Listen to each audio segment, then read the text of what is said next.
Alright, what's up guys? Jared Juggernaut 1 back here again. Now, this is the next deck profile I'm going to be doing. At least the third one that I want to do, I'm going to save for another day. But, probably tomorrow or something like that. But this is the other deck another deck that I've been testing that I was at one point immediately sure I was going to, run, like, as soon as I get back. But after, some thinking, and lately with the testing I've been having with it, I'm not so sure that's going to be the case. That could change, but either way I wanted to give a profile of this. This is what I'm calling Photon Beast Stun. I didn't completely make up this deck from scratch. Basically, I took a few deck concepts. First I was looking at Light Photon Beat, and then I saw someone post a deck that made a Photon Beat deck to find room for Horn of the Phantom Beast, and I was immediately sold. As I mentioned in previous vids, I love Horn of the Phantom Beast. It is a very powerful card, and it is a very fun card, just because of the inherent +2 that it grants you.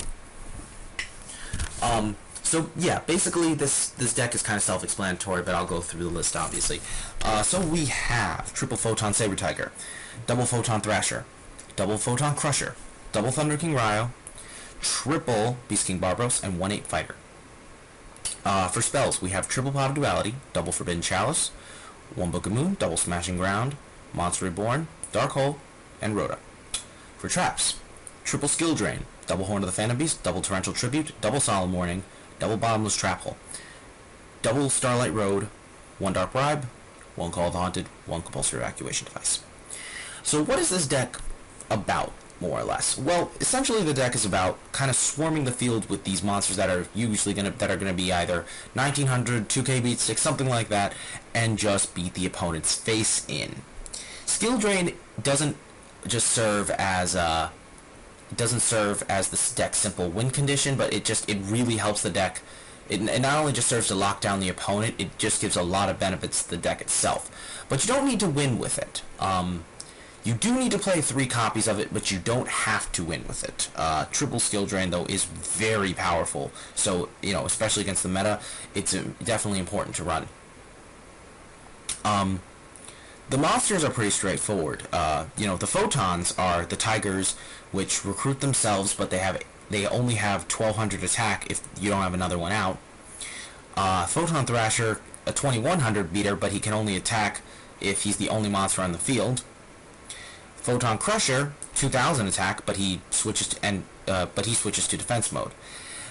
Pretty much the idea behind this deck is to go a monster, set multiple back row, and just be like, you have to deal with my monster now, or you die. Take your pick.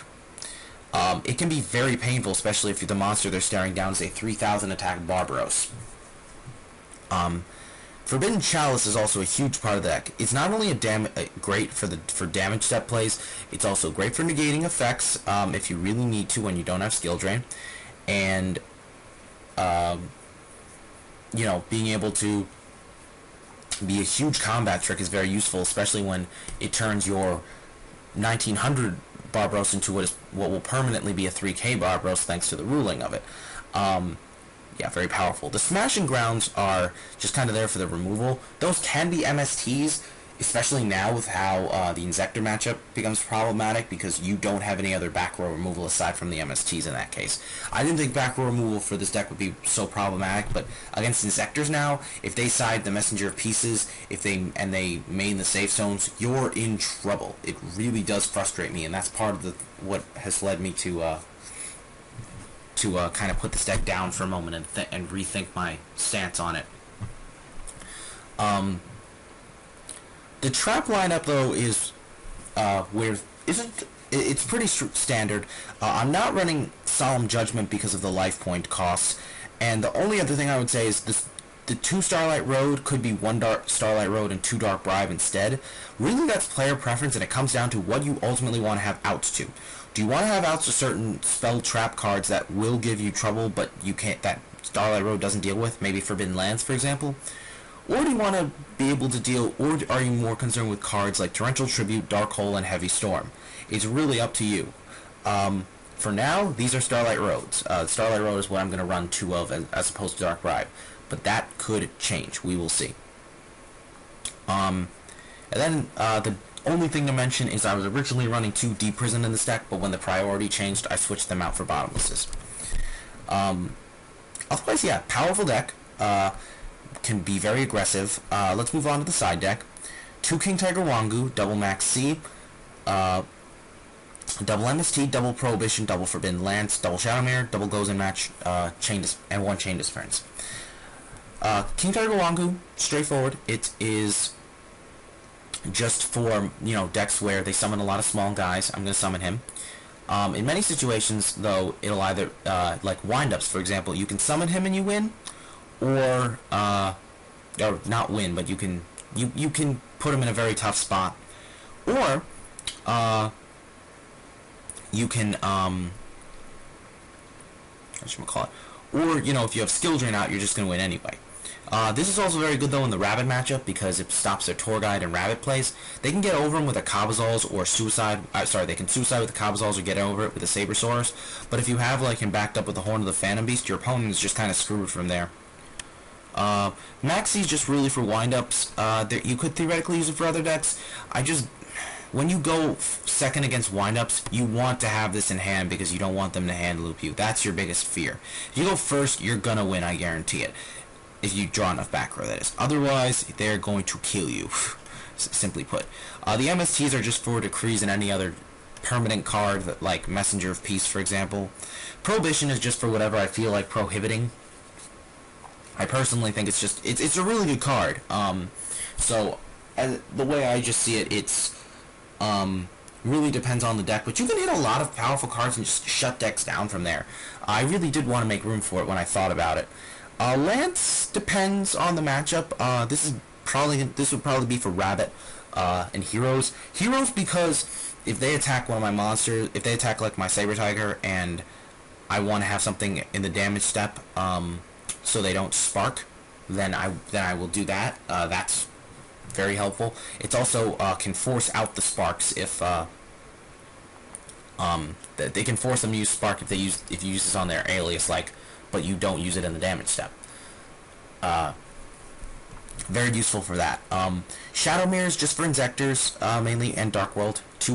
Dark World, I will admit though, this deck has an easier matchup with Dark World compared to Heroes, because if you get out of Barbros, usually they're gonna have a lot of trouble getting over it unless they have Grapha.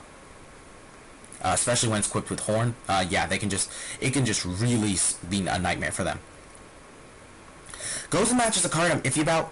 These could theoretically be Macrocosmos, but I don't like the idea of shutting down my Horn of the Phantom Beast just for that card, especially when you have the skill drains. So, and this also hits the Rabbit matchup. It hits a lot of the matchups that you might have trouble with. Maybe Windups, for example, is Windups being another good example. So it's powerful. It's just this is one of those cards where it's mostly going to work when you only have one monster on your side of the field. But then again, since it's a deck that's going to go one monster, set a bunch of back row, you can count on that being okay. And then Chain Disappearance because it's becoming a very powerful side deck card. I really do like it. Just to deal with Rabbit, Inzector Dragonflies, Card D, Tour Guide. The list really goes on. There's just a lot that this card actually hits. I don't think it's worthy of main decking, but I definitely do think it's worthy of side decking because of how just damn right critical it can be, just for lack of a better word. And that's pretty much it with the deck. Hope you guys really do like it, and would consider at least testing this on Dueling Network. It's also a very fun deck. You just kind of troll your opponent with this deck, and that's what really makes it useful. I would say, you can make any changes to it that you wish. I definitely just would keep the triple skill drain. Don't change the monster lineup too much. There aren't many monsters I really found that do better than these. 8 Fighter, he's actually really good if, at least when you don't have skill drain, so that's the really good thing about, so that's the one thing you can worry about. If you have skill drain up, okay, he's just a 1900 beater, but you're most likely winning the game anyway, so you shouldn't have to boost up his strength anyway. In spite of this. So, alright, leave a comment below what you guys think. I will have Master Hero, the next video I upload will be the updated Master Hero deck, and I'll explain why I think this could potentially be the deck I run for Nationals, and why I've changed my stance on this. And no, I'm not going to simply say because this guy topped. I actually do have other reasons for it. So peace out, guys.